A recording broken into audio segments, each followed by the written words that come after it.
So till now we learned what aperture, ISO and shutter speed is and how each of these settings affects your photograph. In this part 4 of camera basics, we will learn how to use all 3 of these settings with each other to capture some different and unique photographs. But before we do that, if you haven't watched the previous parts of this series, then go watch those first, just so you know what we are talking about. And now that you have done that, let's get started with the video.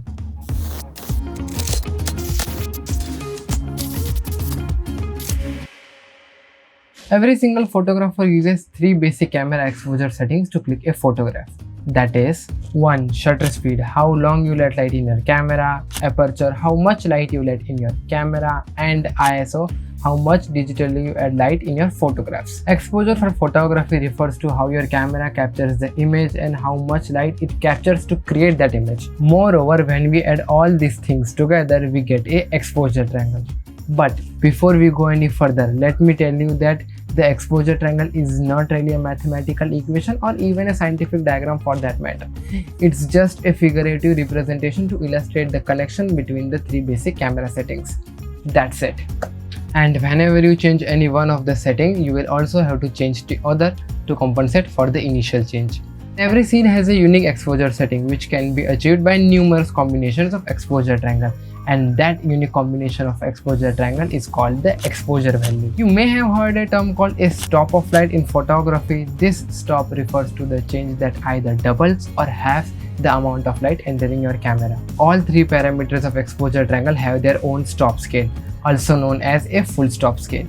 Though the range of the scale is subjective to the camera body and its lens, as a budget camera generally has a small stop scale compared to the more expensive and professional cameras. Let me give you an example so that it will be easier for you to understand the stop scale. This is a normal photograph which is perfectly exposed. Now if I want to tell the exposure value of this image, I will say that this image has an aperture of f5.6 and the shutter speed is 1/500 of a second and the ISO is 100 because this was the setting this photograph was originally shot at, and this is its exposure value.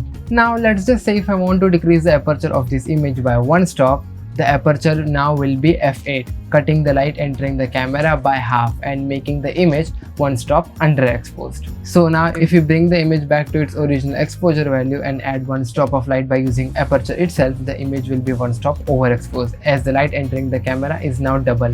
But this time, instead of moving the aperture back to f5.6, if we move the shutter speed 1 stop ahead, now the image will be perfectly exposed, because as I said earlier, there can only be one perfect exposure for a scene but can be numerous combinations to achieve that one exposure value.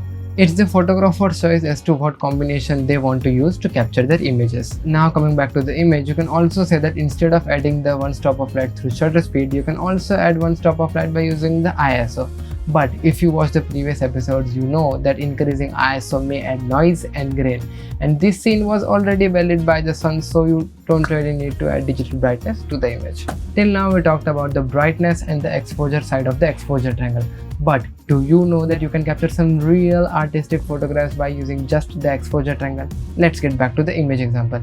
Here, if you want to blur the background of this image, as we learned in the previous parts, we know that we will have to increase the aperture. So let's just say if we increase the aperture by 2 stops, the background will get blurrier. But not only that, but the image will also be 2 stops overexposed. And to compensate for that, we will either have to add 2 stops of light through shutter speed or ISO, or by adding 1 stop of light through each exposure setting. It completely depends on how you want your image to be captured. But then if I had to add anything further to this discussion, I will say that whenever you set these exposure settings in your camera, just go step by step. Set one parameter at a time so that it will be easier for you to capture your desired image. For example, if you're shooting a portrait or want to capture an image with that blurry background, try setting the aperture first and then maybe the shutter speed and then the ISO. This way it will be much easier, and after ample practice, changing the settings on the fly will be a second nature.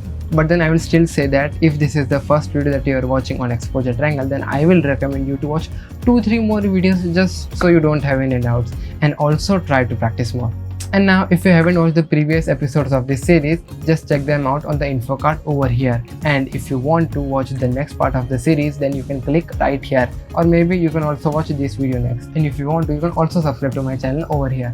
And with that being said guys, I am Mumbagul. This was the part 4 of Camera Basics. We'll see you next time. Peace.